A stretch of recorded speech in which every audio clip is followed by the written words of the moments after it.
All right. So when I talk about making products users love, what I mean specifically is like, how do we make things that has a passionate user base that our users are unconditionally wanting it to be successful, both on the products that we build, but also the companies behind them.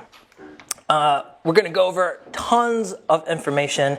Try not to take too many notes, mostly just try to listen. I'll post a link to the slides on my Twitter account, and on that link, there'll be ways for you to annotate the slides, and you can ask me questions, and so if we don't get to them, I'll answer them after the talk.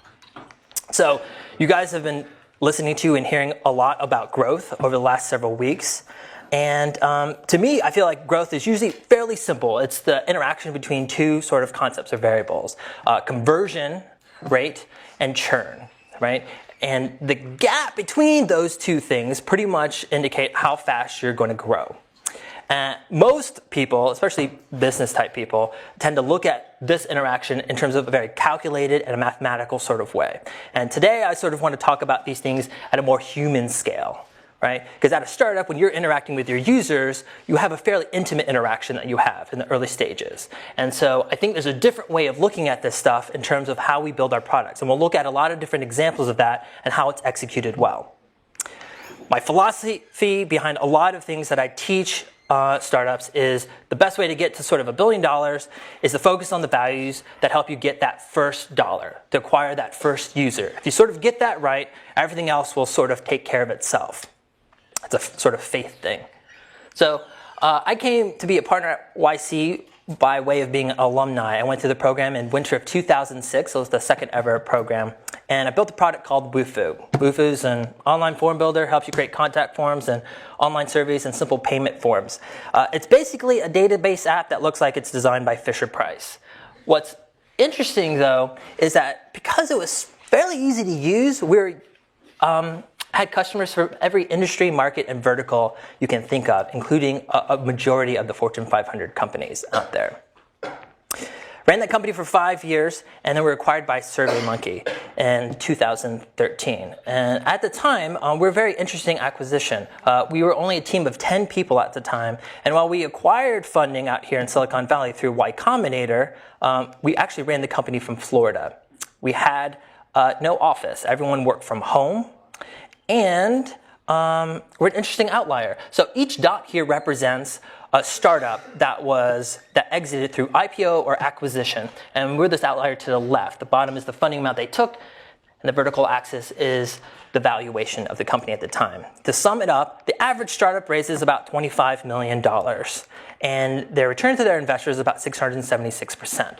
Wufoo raised about $118,000 total, and our return to our investors is about 29,000%. So a lot of people are very interested in sort of like, what makes Wufoo a little bit different, or how do we run the company very differently? And a lot of it was focused on product.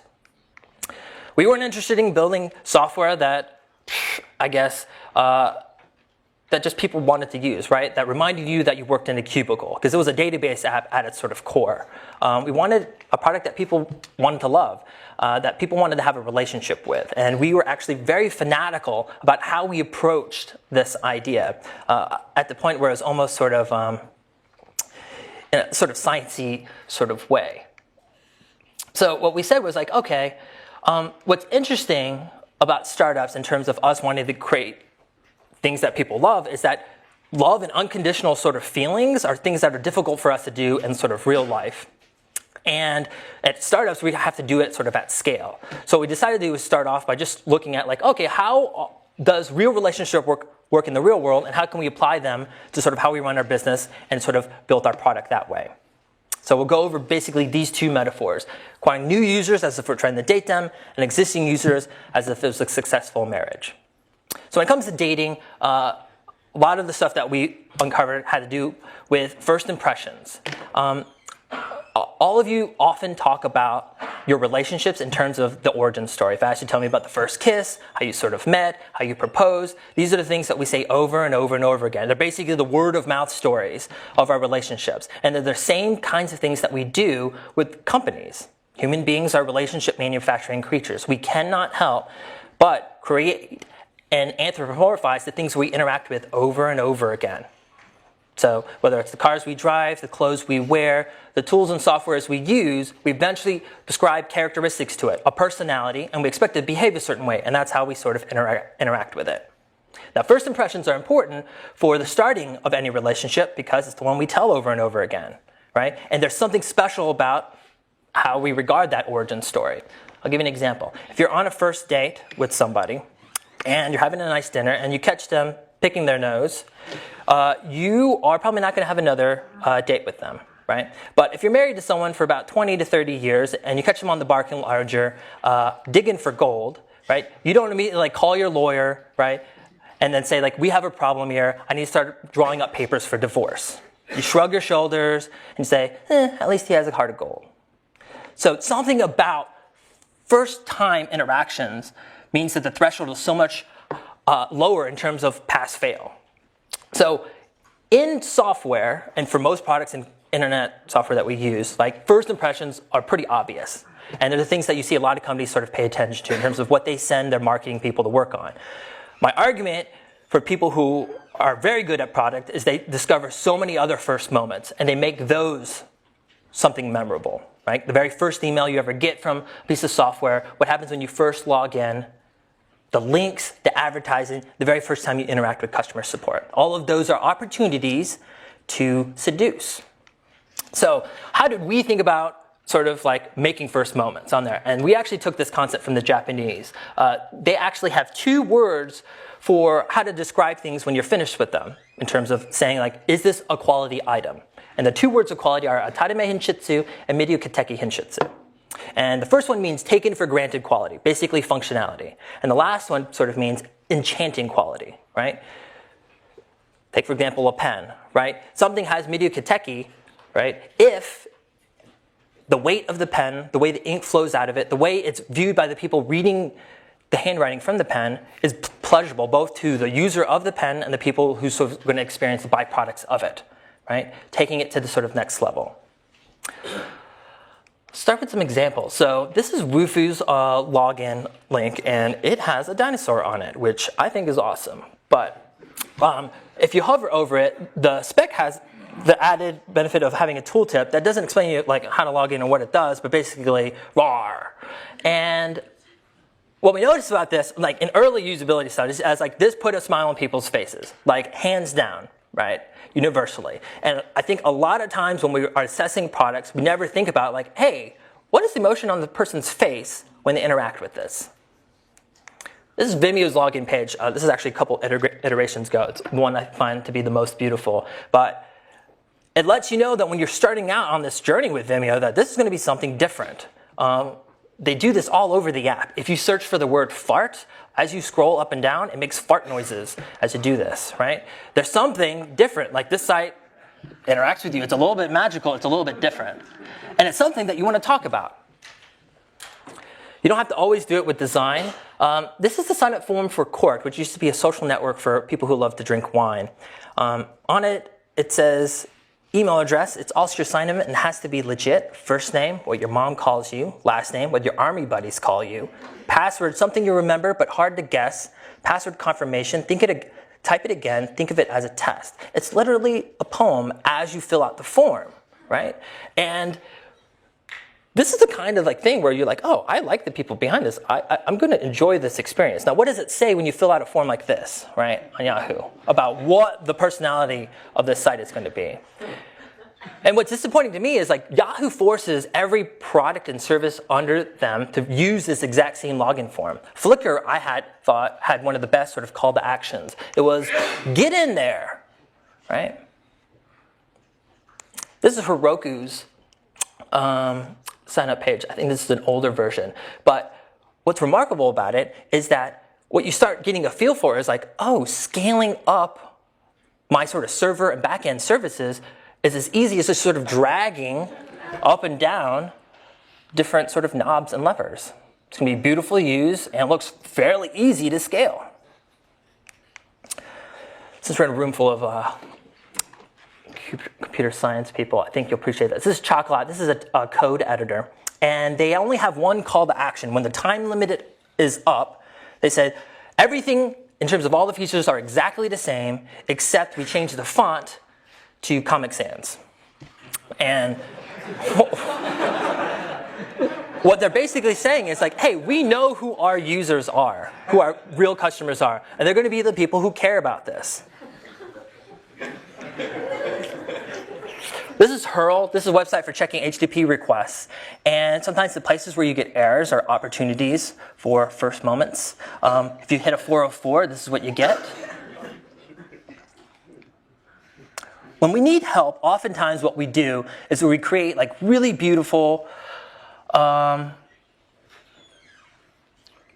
marketing materials, but when you actually need like documentation, we sort of like skimp out on sort of design features. And this is a point that like you see happen over and over again. A company that gets this right is MailChimp, and what they did was they redesigned all of their help guides so that they look like magazine covers. And overnight, basically, readership goes up on all these features, and customer support for these things that sort of help people optimize emails goes down. Speaking of documentation, Stripe, what's interesting about an API company is that there is no UX. The UX is actually just documentation, right? And there's opportunities, even in documentation, sort of the enchant and amaze. So one of the things that I love about them is their examples are wonderful. But if you're actually like sort of logged into the app, one of the things that is a super pain for most people when you're dealing with most people's APIs is like grabbing your API credentials and keys. And what Stripe does is it says, oh, if you're logged into the app, we automatically put your API credentials into the examples. So you only have to copy paste once when you're trying to learn their API. When Wufoo wanted to launch the third version of our API, we realized like, okay, that finally this is good enough that we want people to sort of build on top of it. We were trying to figure out like how do we launch this out to the world that sort of has our personality behind it? Because a lot of people, they usually do things like a programming API contest and they give out iPads and iPhones, and it makes you look like everyone else. And so in our company, one weird value they have, it's a quirk of us, is that the co-founders are big medieval nuts, and we would take everyone out to medieval times every single year on the anniversary of the founding of the company. And so we said, we have to do something in that flavor. And so we contacted the guys at armor.com, and we said, can you forge us a custom battle axe? And what we said was, if you win our programming contest, you would win one. And the result is, like, people wanted to talk about this. It was something that people wanted to work on because they wanted to be able to say, like, I'm programming for a weapon. And what's cool is we had over 25 different applications created for us of quality and quantity that we could not have paid for on the budget and the sort of time that we had for this. We got things like an iPhone app, an Android app, and WordPress plugins. Right? And all because what we did was we changed how people want to talk about the origin story of how they're interacting with one of our services. We can go like all day long on going over these examples, but I'm going to shortcut this by saying you should just subscribe to Little Big Details. It's just basically tons of screenshots of software that's just doing it right, that shows that they're being conscientious of the user and the customers.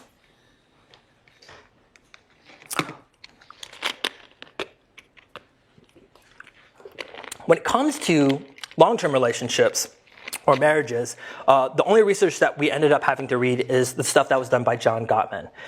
He's been featured in This American Life and Malcolm Gladwell's books. He's a marriage researcher up in Seattle, and he has an interesting parlor trick that he can do. He can watch a videotape of a couple fighting about some issue for 15 minutes and predict with an 85% accuracy rate whether that couple will be together or not or divorced in 4 years. If he increases that video up to an hour and asks them to also talk about their hopes and dreams, that prediction rating goes up to 94%. They show these same videotapes to marriage counselors, successfully married couples, sociologists, psychiatrists, priests, etc. And they can't predict with random chance whether people are going to be together or not. So John Gottman understands something fundamental about how relationships work in the long term, and that basically how we fight, even in a short-term period, can indicate sort of the whole system and what it's going to look like. And one of the surprising things he discovered is not that successfully married people don't fight at all. Turns out everybody fights. And we all fight about the exact same things: money, kids, sex, time, and others. And others are things like jealousy and the in-laws. To bring this around, right, you can actually attribute every single one of these to problems that you see in customer support when you're building out your products. Right? So this costs too much, I'm having problems with the credit card. If you're building a service that helps people deal with their clients, they're very sensitive about anything happening with that. Performance, how long you're up and how fast. Others are, I said, jealousy and in-laws, right? So that's competition and partnerships. So anything weird happening there, people are going to write to you about. And the reason I like to think about this in terms of customer support is that in everyone's sort of processing of like a conversion funnel, customer support is the thing that happens in between every one of these steps. It's the reason why people don't make it further down there. It's the thing that prevents conversion from happening. Now, as we were thinking through all of these ideas and as we were building up the company, we realized that there's a big problem about how everyone sort of starts their company or build up their sort of engineering teams. And that is there's a broken feedback loop there. People are divorced from the consequences of their actions. And this is a result of actually the natural evolution of how most companies get founded, especially by technical co-founders, right? Before launch, it is a time of bliss, nirvana, and opportunity, right? Nothing that you do is wrong, right? By your hand, which you feel is like God, everything that you write, every line of code feels perfect, right? And is a genius to you. The thing that happens is after launch, reality sort of sets in, and then all these other tasks sort of come into place that we have to deal with. Now, what technical co-founders want to do is get back to that initial state.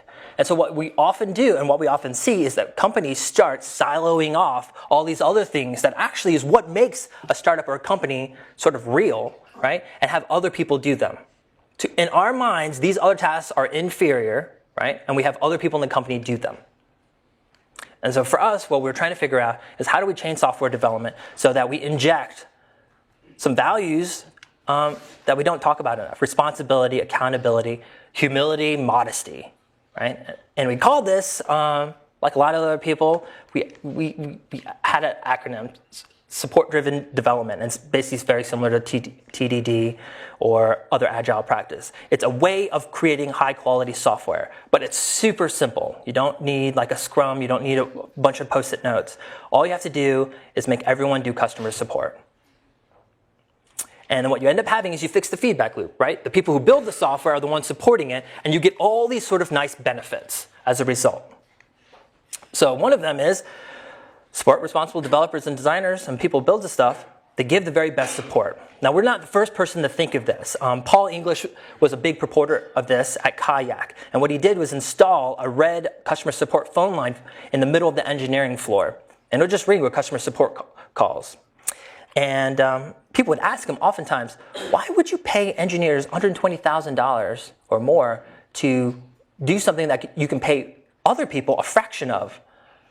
They handle in like a call center. And he says, well, after the second or third time that phone rings and the engineer gets the same problem, they stop what they're doing, they fix the bug, and we stop getting phone calls about it. It's a way of having QA and a sort of nice, elegant solution. Now, John Gottman talks about the reason that we often break up with one another is due to four major causes, and they're warning signs. He calls them the four horsemen, right? Criticism, contempt, defensiveness, and stonewalling. Now, criticism is basically people starting to focus not just on the specific issue at hand, but on the overarching issues. Like, you never, right, listen to your users, or you never think about us all the time, right? Contempt is when someone is purposely trying to insult somebody. Defensiveness is not trying to take accountability, trying to make excuses for their actions. And stonewalling is basically shutting down. Stonewalling, to John Gottman, is one of the worst things that we can do in a relationship. Hold up.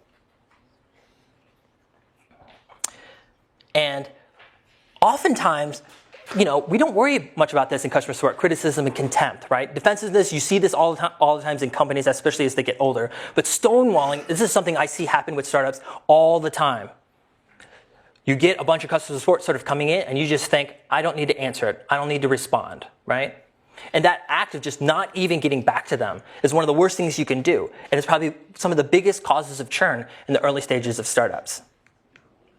This is how support worked at Wufoo. When we were acquired, we had about 500,000 users on the system. 5 million people used Wufoo forms and reports, whether they knew it or not, and all of those people got support from the same 10 people. And usually it was only one person dedicated to support a day or any shift. Resulted in about 400 issues a week. That's about 800 emails.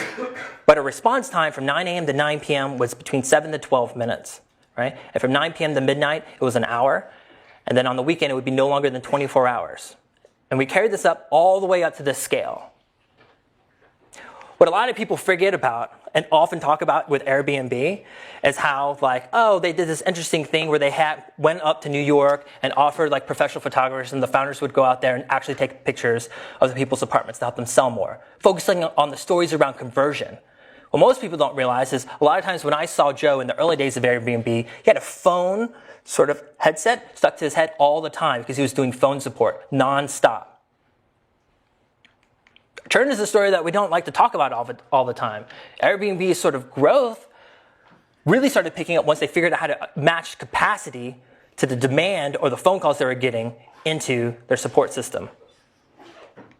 At Wufoo, we actually constantly did experiments around support because we were so obsessed with it. One experiment we did was we heard Kathy Sierra do a talk about there's a disconnect between the emotions that we have when we need help and sort of the content and the reactions we get from people when we get help from them, especially online, because they just don't see all those nonverbal cues. So she said, unless there's face recognition on the web, we're just always going to be disconnected from our users. Our feeling was like, well, we're not face recognition experts, but I think there's another way of getting empathy. So as form builders, we added a drop down. And what we said was like, hey, what's your emotional state? And our hypothesis was that no one was going to fill this out. We basically thought, oh, okay, you know what? This is going to be pretty a lame experiment, but we'll see how it sort of goes. And it turned out the emotional state drop-down field was filled out 75.8% of the time. The browser type drop-down field, just in comparison, was filled out 78.1% of the time. Right? So people were basically telling us, for my technical support issue, how I feel about this problem is just as important as like all the technical details you need to sort of figure out how to debug it. Now, we didn't prioritize things or triage things by emotion, right? And for the most part, people didn't game the system.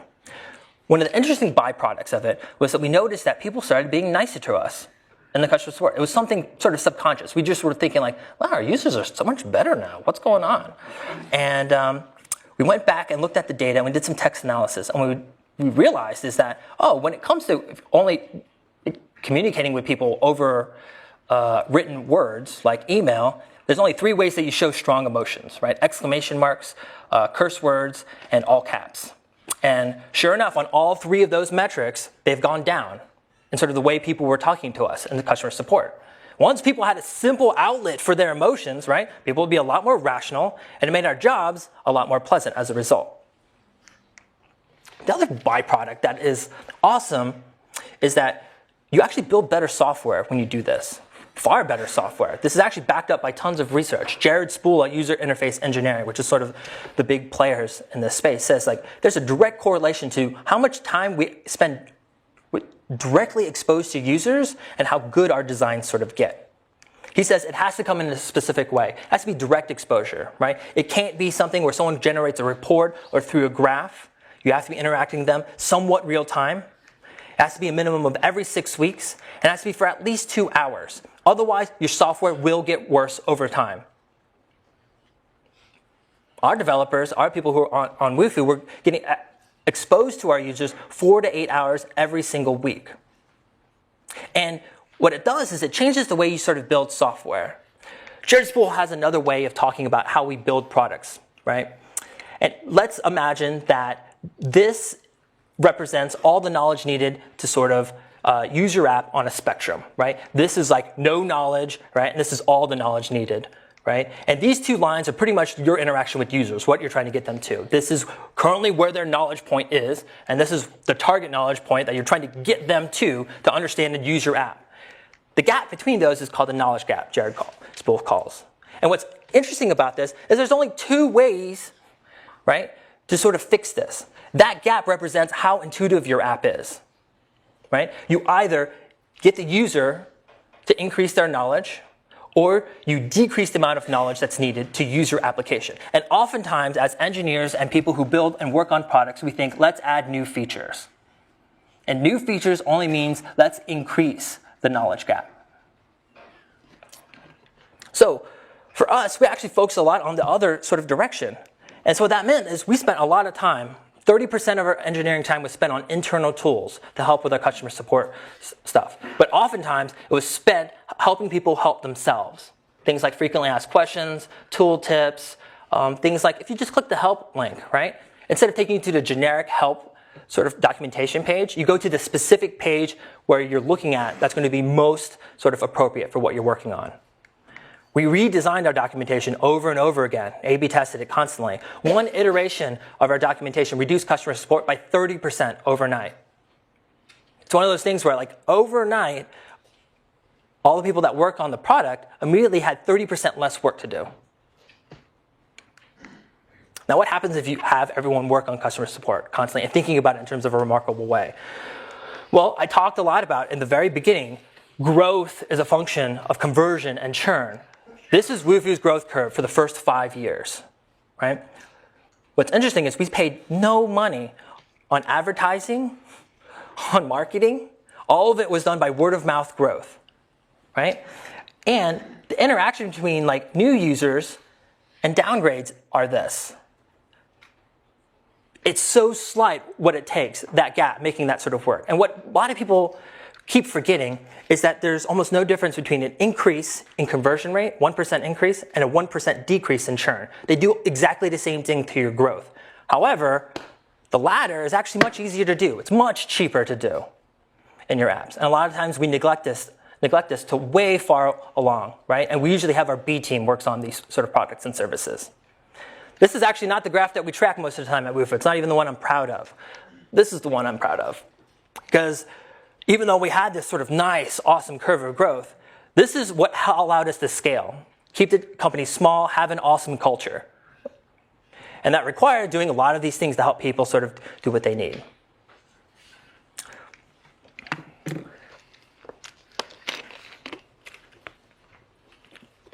So John Gottman noticed there was a different type of behavior for relationships and why people divorced. Basically, there would be some subset of people who would stay together 10, 15 years, and then all of a sudden, they divorce. And there was none of the other indicators which sort of show that this is what was going to happen. And he was looking through the data, and he realized, oh, there's no passion, there's no fire between these people, right? When it comes to relationships, they kind of follow the second law of thermodynamics, right? In a closed energy system, things tend to run down. So you have to constantly be putting energy and effort back into it. Now, the way a lot of people sort of think about showing people that I care about you in products and in companies is to do things like, let's have a blog, right? Let's have a newsletter. The thing is, we'd look at these rates, and basically it was such a small percentage of our active users that it was like most of our users have no idea all the awesome stuff that we're doing for them. So we built a new tool, and we called it the Wufoo Alert System. And what allowed us to do is just timestamp every new feature that we're building for users. And then every time they would log in, we would look at the difference between their login time, or last login time, and the new features that were implemented. And we had this message show up. Hey, since you've been gone, here's all the awesome stuff that Wufoo did for you.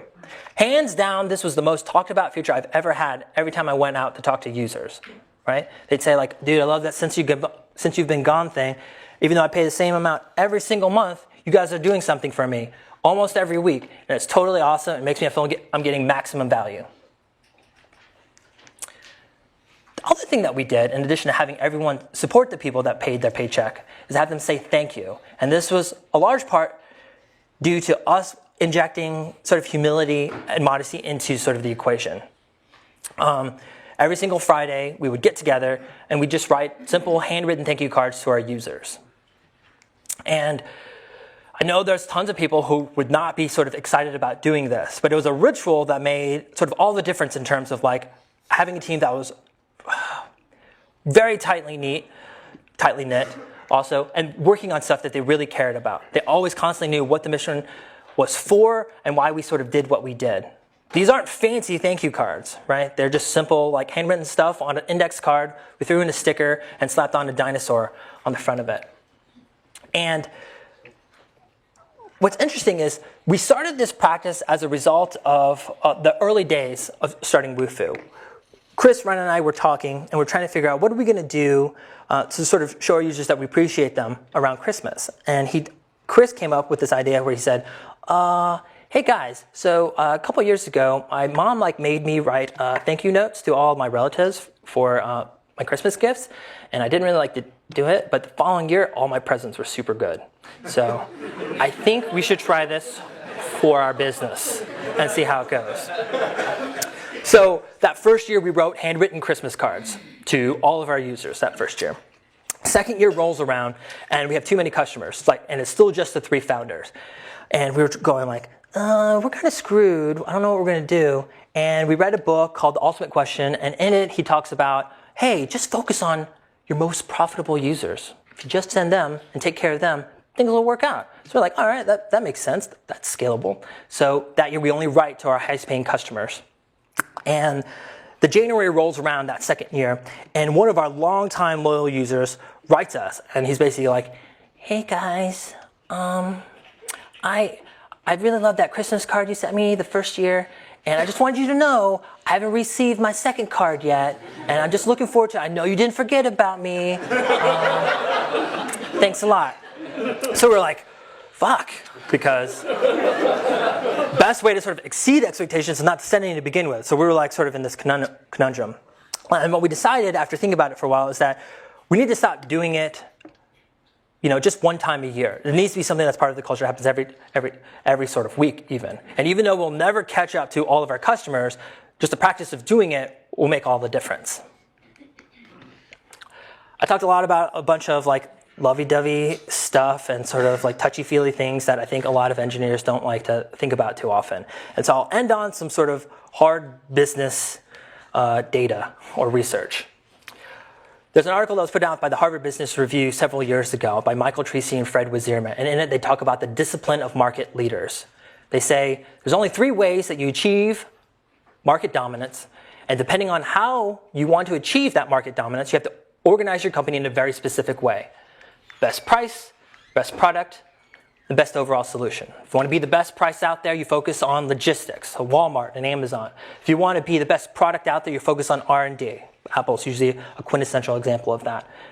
Best overall solution, it's about being customer intimate. And this is the path that you see followed by luxury brands and hospitality industry. What I love about this path towards market dominance is that the third one is the only one that everyone can do at any stage of their company. Requires almost no money to get started with. Usually just requires a little bit of humility and some manners. And as a result, you can achieve the success as any other people in sort of your market. That's all I got. Thank you very much.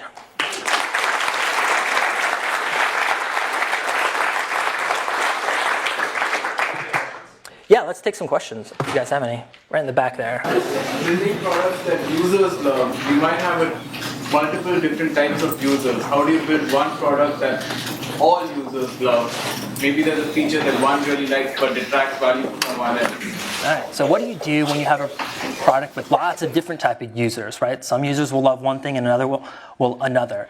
And I agree, there's an interesting fine line for that. What I always usually tell people is focus on the people who are the most passionate, especially in the early stages, right? Whatever niche it's going to be, that's who I'd focus on completely. It's things that a lot of different products did. I think Ben Silverman of Pinterest started off with design bloggers, right? Curtail your thing for them, and eventually you'll figure out sort of universal values that will appeal to a lot of other people. So just start one at a time. And a lot of the examples that you see up there, a lot of people make the mistake is I'll just make my app funny. But humor is really difficult to do, right? What you want to shoot for is something sort of witty. And quite honestly, you have to get functionality right. So like the Japanese quality, if you don't have a tarime on there, right, don't try to do anything witty, right? Because it will backfire on you. So hands down, our number one focus is make it as easy to use as possible for Wufoo, and anything else on top was polish. Right here. So I'm co-founder with Perdazed. So everybody says that focus on your product. I'm also a dev guy. I love to build product and I love to make it the best. But we are at a certain point that we are focused on our product, but we don't get customers, right? So second thing. So how much we should focus on product, but because we should do now marketing, we should get some other customers, and start talking to customers. But when you are too focused on your product, users are not coming, right? So what exactly do you guys mean when you are saying like focus fully on your product and give the best product? So Okay, exactly. so the question sort of is, how do we balance this sort of thing where we want to be obsessed with working on product, yeah, but all the other skills and sort of tasks that are needed by a company like marketing and branding and all that stuff, and how do we sort of balance that? And the thing is, like, with startups, you're juggling like tons of things constantly in the air. The thing is, if you're working on product, like, you should also always have this flip side is when you're talking to users. Right? And for us inside of Wufoo, the way we got people to talk to users is they just did customer support and they got to see firsthand right away whether the feature sucked or not. And it also impacted everyone else in the company because everyone had a customer support shift. So you had this sort of social incentive to sort of make everything work. And so, like I said, there should be no point where you only focus on product. You should always have time where you work on product and then you see sort of what users say to you. And you should always have this virtual like feedback loop on there. So be careful when you don't have that. Usually what ends up happening, if you're lucky, in terms of marketing and sales, like usually my feeling is like you having to spend money on marketing and advertising and all that stuff, it's usually a tax you pay because you haven't made your product remarkable, right? Word of mouth growth is the easiest kind of growth, and it's how a lot of the great companies sort of grow. So figure out how to like have a story that people want to tell about your product, where they're the most interesting person at the dinner table, right? And then that person is your salesperson, right? That person is your sales force for you. Right here. Like when you define a more crystal clear customer or user need, and the demand is there, and it's the right solution, how do you communicate with engineering and design team to make sure the execution? Because sometimes people in the team have good ideas, but still at the end of the day, you have to make a decision of where to go. So how do you make a decision on product and communicate that with your sort of engineering team when there's like lots of different directions to go? My feeling is that so for us, we just looked at support, and it was really easy because you often just saw what are the things that people are having the most amount of problems with, or people asking you all the time. You cannot help but get feature requests from people. No matter like whatever opening or orifice you have in your product or app, right, people will like jam feature requests in there. So you're easily going to know sort of what they sort of want. Your job as a product person, an engineer, is to not just do what they say, because that way you'll just be a slave, is to figure out sort of deeply what are the reasons why underlying those things and sort of solve that deep underlying reason. The thing is, if everyone wants to have a different way to sort of go, then ultimately it comes down to like someone's going to figure something out. But also make the smallest version of each little idea, no longer than a week or 2 weeks to build it out there, and then you can try them out and see sort of what works or don't work. I think it's dangerous to have multiple different product directions that requires lots of time to sort of figure out. Sam. Related to that, can you tell the story of how the King for a Day thing that you did at Wufoo? Yeah, okay. So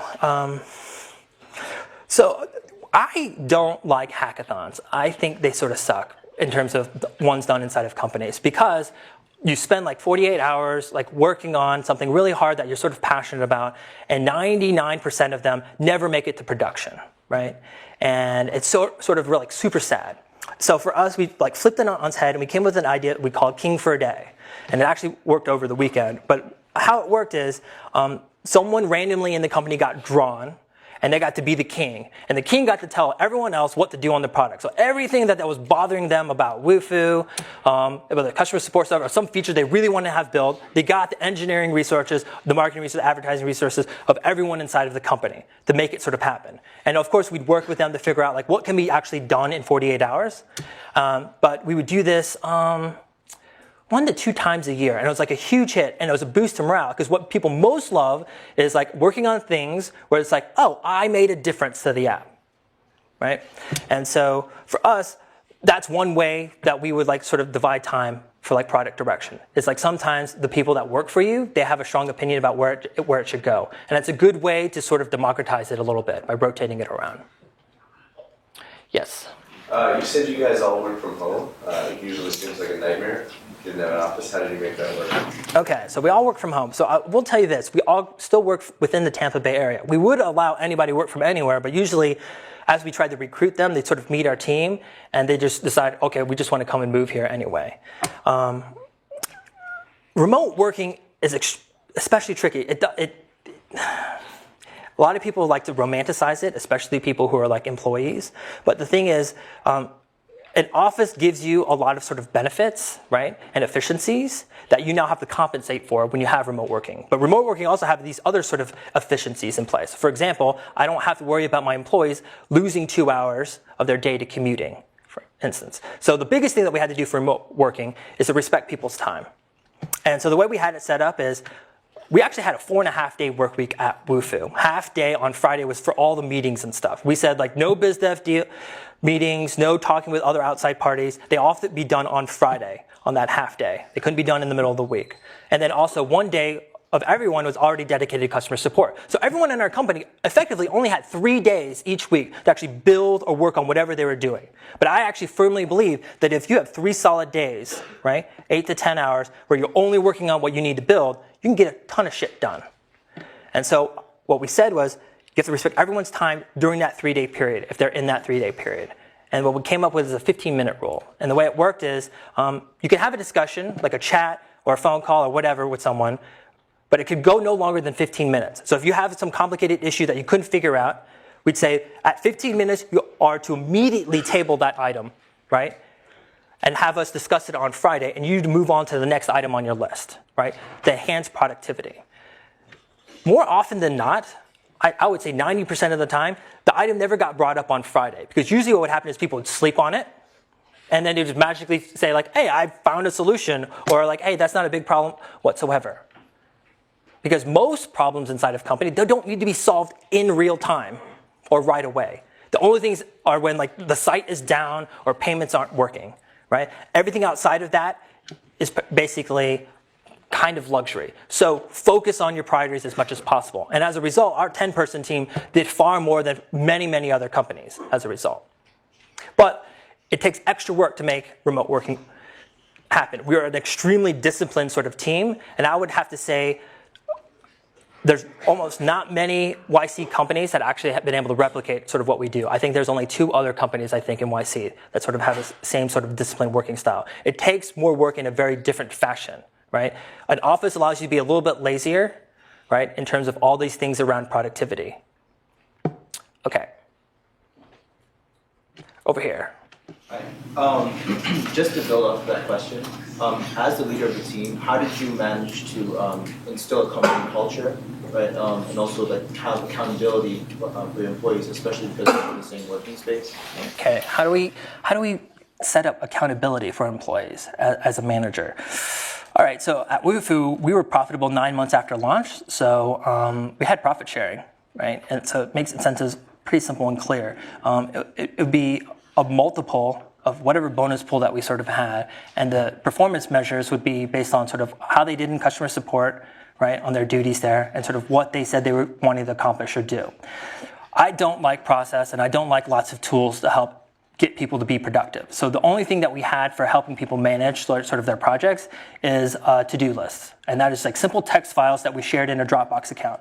Each person had their name on it, and you got to see every time someone updated their to-do list. When we said is every single night you just said everything that you did that day, right? And then on Friday we would just go over, okay, this is what you said last week that you're going to do. This is what you actually got done. What are sort of the problems at hand? And it's super simple, right? It creates this like nice written trail for how to sort of handle stuff, right? And I don't have to worry about managing them, right? They sort of set the tone for how they want to be sort of assessed.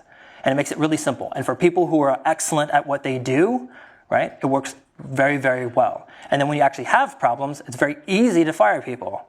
I was fortunate that I never had to fire anyone at Wufu, right? But we were able to correct a lot of people's behavior very, very quickly because we just kind of look at this and it's like, look, this is your pattern of behavior. You finish a fraction of the items on your list. You do most of the items at the last second right before Friday. That's a problem. You've got to manage your time better. And this is evidence that you've provided to us. All we have to do is sort of describe it back to you. And because everyone in the company sort of sees it, right, there's social pressure that's put into place that helps make it all sort of happen. Right here. How did you hire people that you felt would be able to work remotely in this kind of environment that's not standard? So how do you hire people that can work remotely and then sort of work in this sort of fashion?